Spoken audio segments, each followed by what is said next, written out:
Hi ninjas, and welcome to another visual guide of Sekiro. Now that the incense has been lit and you have gained the aroma required to travel to the Fountainhead Palace, you travel to the end of Mibu Village and enter the once sealed wedding chamber that the corrupted monk guarded, and as you now pray at the palaquin behind the altar, a cutscene will play.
Once the cutscene has ended and you gain control of Wolf on top of the wara ningyou, you can make your way towards the idol and through the gate to the Vermillion Bridge. But as you try to pass over it, behind the gate ahead of you leaps forward a familiar character of a warrior you faced once before.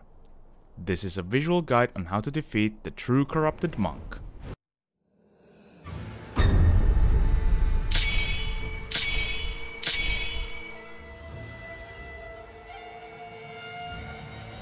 You have faced her once before, but she remains still as formidable of a foe as she was in the first fight, and now she is in her prime.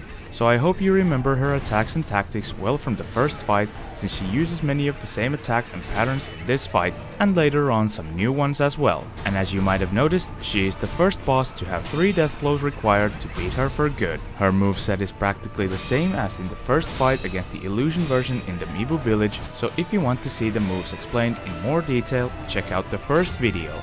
But I will go through the same moves briefly. Her basic attacks are mostly combo based, and depending on how you react to her attacks makes a difference on how the combo proceeds. The first combo start is the one-handed sideways attack from her right side. If you block it, she'll continue with a sideways swipe from her left side, and blocking this makes her twirl her naginata back to her left side and do a downward slash, and continuing to block this attack will make her continue with sideways attacks until you stagger, at which point she'll end the combo.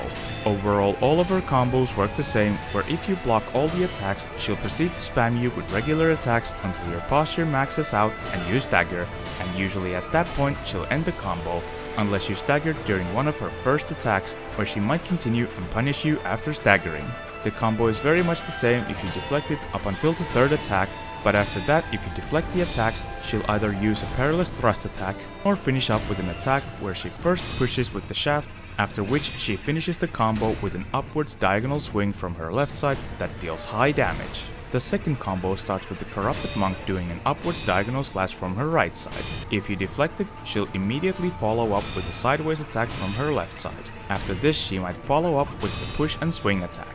Her other combo selection to this is after the first attack, is where she'll spin the naginata back to her right side and do a sideways attack from there, after which she'll yet again spin back to her right side, charge a stronger attack, and finish up with one of her disengage maneuvers, which we will look in a bit. Her third combo starts as a counter attack, where as she has blocked your attack, she counters with a sideways slash from her left side, and if you deflect it, she'll usually follow up with a perilous thrust attack that you deflect or use the Mikiri counter. Her perilous attacks include a sweep attack and a thrust attack, which she can use to start combos or use them in between her regular combos. So be ready to jump over and stomp on her if she uses the sweep attack, since if you simply jump over the sweep attack, she'll most likely continue with an upward swing from her left side. And in the case of the thrust attack, favor the Mikiri counter as it stops her combo and deals a lot of posture damage. If you receive the hit or dodge it, the corrupted monk also stops the combo, but if you deflect the thrust attack, she'll continue with either normal attacks or immediately with the sweep attack, So if you're confident with your deflections and wish to bait her to attack you more so you can raise her posture, deflect the thrust and see what she responds with. The Corrupted Monk has multiple maneuvers which she uses to control the distance between you, with a few disengage maneuvers and also a few gap closer maneuvers. Let's first look at the disengage maneuvers. Whenever the Corrupted Monk squats down slightly and spins a bit, she quickly afterwards spins once, does a swiping attack from her left side and then jumps backwards a long distance. The other one is where she ends a combo by doing a double sweep attack while going backwards while doing the 2 spins that she uses at the end of one of the combos mentioned earlier. If you are careful and exact, you can start running towards her, jump and stomp on her if you want to be aggressive, but I recommend simply using this time to recover your posture or your HP if you have lost any. Now let's look at the gap closers. When she is at a long or medium distance from you, she'll raise her left hand and start sprinting towards you, and after approximately 2 seconds she'll use a heavy upwards attack from her right side that does moderate damage, and afterwards she'll immediately use a heavy downward slam attack that also does moderate damage.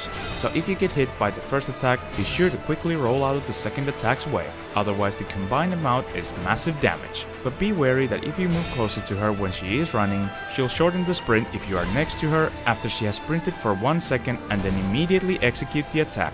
Her other gap closer attacks are 2 jumping attacks. In the first one, she quickly spins around and jumps and tries to hit you with a downward slam attack that does high damage. The second one is where she squats slightly, jumps towards you with her face constantly faced to the front, and after landing does a heavy sideways attack from her left side. Both of these attacks can be deflected normally, but my suggestion is to dash past them to the right so you can get behind her and attack her. Once you deal the first death blow, the Corrupted Monk jumps backwards and creates a thick fog upon which she will disappear into.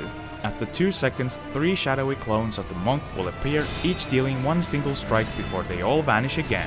The attacks are always the same, with the first one using the upwards diagonal swing from her left side, the second one doing the downwards diagonal swing from her left side, and finally the third one doing the spinning jump slam attack. This same pattern repeats for 3 cycles before the fog disappears and the true monk appears again. The shadows always originate from the bridge's middle section, so face towards it to deflect or avoid the attacks better. The Corrupted Monk also spawns back into the fight from the middle of the bridge, and the fight continues normally with the same attacks, but every minute interval she disappears, creating the mist and creating the clone attacks. After the second death blow, she looks as if she is done for, but as is to be expected from very resilient enemies, she is also possessed by a centipede after presumably indulging in the rejuvenating waters. In the final phase, she gains many new attacks and becomes way more aggressive in her attacks, so be vigilant as you proceed. The first attack she gains in this phase is a familiar move from the first fight that she used a lot, which is the spinning 5-attack combo, where she raises their naginata onto her right side and starts spinning while making 5 wide sweeping attacks, of which the 5th and last attack is a wider and stronger attack. Each of the attacks does moderate damage, but if you receive the full combo, you will die. You can deflect or even block the whole combo pretty safely, but a safe method is to dodge behind her by dashing through the first attack, and as she starts to turn to attack back at you, stay behind her and wait for the attack to end. You can dash behind her through any of the attacks, but during the first one it is simply safer. She now has also 2 new moves in this final phase that she uses when you are further away from her. If you try to heal in the final phase and she isn't doing anything, she'll either jump towards you spinning first 2 times and then finally on the 3rd spin hitting you with a strong attack from her right side that deals high damage. The other of her attacks is a very fast perilous sweep attack, where as she has ended the combo and is at a moderate distance, she'll charge with great speed at you. She also uses this to finish the single-handed right side combo during the final phase, and depending on which attack this sweep attack is, makes a difference on what she uses next. We'll look at the choices a bit later, but for now, as per usual, jump straight up and stomp on her to deal posture damage. And finally, one of her most feared, pun intended, perilous attacks is when she extends her left arm towards you, and as she screams, she spews ooze-filled centipedes that deal small amounts of damage in a rapid pace and also build up your terror meter. The Corrupted Monk sometimes chains up the perilous sweep attack, and if you stomp on her, she'll immediately use the terror ooze, which will most likely hit you if you're still airborne. Instead, at this point, it's best to simply jump over the sweep attack and not stomp on her, but just be aware that doing this makes her immediately follow up with an overhead slam attack with her naginata. Also, when she uses a perilous sweep attack doing the single-handed right side combo, she does the first 2 attacks and immediately breaks the combo by charging with the charging sweep attack. Simply jump over the attack, don't stomp, or otherwise she might use the terror ooze afterwards. If she instead does only one attack and immediately uses the dashing sweep, and if you only jump over it, she'll use the overhead slam attack. Sometimes when the corrupted monk does happen to extend her combo instead of using the perilous sweep or the terror ooze, she might respond with a quick combo of 3 attacks, where she first does an upwards diagonal slash from her left side, a sideways slash from her right side, and a strong sideways slash from her left side that pushes you back. Be prepared that she might follow up with a gap closure attack immediately afterwards. Now let's look at some tactics and tips. Even though you have faced and beaten her before, she is still a formidable foe and is not to be underestimated. However, the key difference to this fight is that her posture recovery is way slower, so you can pressure her a lot easier with very basic combat. In the first phase, you can get a very quick start at her when she jumps into the arena by running towards her, and as you are near her, jump and use the loaded umbrella by using the mid-air prosthetic tool skill and try to land behind her so you can get more free hits as she is doing her entrance animation. Stay aggressive and keep next to her as much as possible, land all the Mikita counters on her thrusts, and on the first phase, stomp on her perilous sweep attacks. Whenever she does the push with the shaft, deflect it and then dash through the following attack to get behind her to get free hits. During the fight, keep in mind that if you jump a lot, there is a pitfall underneath the bridge and you might lose vitality or die if you fall. Therefore, keep your grappling hook button in mind and ready, so you can come back and grapple onto the branches that are next to the bridge and continue the fight. As you deal the first death blow, if you want to make things easier for yourself, you can simply grapple onto the highest branch that's over her when she starts the fight. Now look down onto the center of the arena, where she appears after she has teleported into the mist, block onto her and jump towards her to perform an aerial death blow and skip the entirety of the second phase. But if you wish to go through this phase without an aerial death blow, you only need to simply withstand the Shadow Clone's attacks until the real corrupted monk appears again and continue the fight as she did in the first phase. And on the last phase, she'll always start with a spinning attack, which you could dash through her naginata, get behind her, and stay behind her until the spinning attack is over. And even though it might be tempting to start spamming 3 direct hits on her while she is transitioning, she won't take damage until she starts the spinning attack, which will most likely hit if you are doing an attack. After every combo, she does an overhead single slam attack if you're next to her, so be patient when you are punishing her as she recovers, and don't overdo it. After that, fight her as in the previous phases, but be aware that she is a lot more aggressive, and if you take damage and need to heal, make sure she is busy with an attack while you take distance before she recovers from the animation and tries to punish you while healing. You can also jump upon the highest branch to increase your safety slightly, but do remember that you are never truly safe even while on the branches, and you might be even knocked off and die due to the fall. When she uses the terror ooze, try to run to the side away from the ooze's way and then get behind to get 3 direct hits. You can also use the Phoenix's lilac umbrella to shield yourself from the ooze without getting hit and building up terror. If the fight proves too hard and want a simple tactic, start by using a charged thrust attack on her, which she then deflects immediately. But whenever she does deflect you, she'll counter you with either a quick swiping attack from her left side or a quick overhead slam attack, where she spins around first and then slams you after a quick hop. Both of these attacks can be dashed to your right by either right through her swiping attack or by dodging the slam attack. So start with a charged thrust, dodge the oncoming attack, do 2 charged thrusts, dodge the attack, and so on. Repeat the same pattern until her vitality is completely drained to get a death blow. And as briefly mentioned before, should you need to heal, make sure you have a great distance to the corrupted monk, take distance as she begins a combo or when she uses her own disengage maneuvers. Also, when she disengages, hold your block button to recover posture while you wait for the corrupted monk to come over to you, since she does not recover posture as fast like her illusion form did. In the last phase, however, healing needs to be done as she is recovering from an animation or with enormous distance, since she will instantly charge with a lot faster attacks and gap closers than in her previous phases. See what her attacks are and counter them to the best of your abilities, keep pressure on her after she finishes those combos, dash behind her after the spinning attack, avoid the terror ooze, and you're sure to deliver the third and final death blow on her and put the ever-vigilant warrior watching over the Vermillion Bridge to her final rest. Congratulations on the victory. You are rewarded with the battle memory of the true monk and the dragon's tally board, which is an item that increases all merchants' item stocks to infinite and also adds new wares of items to their selections. And now I will show you example runs on how to defeat the corrupted monk, along with possible mistakes and how to recover from them. First up is a normal run.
Up next is a run with prosthetic tools and easy tactics.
And with that, we will wrap up with the video.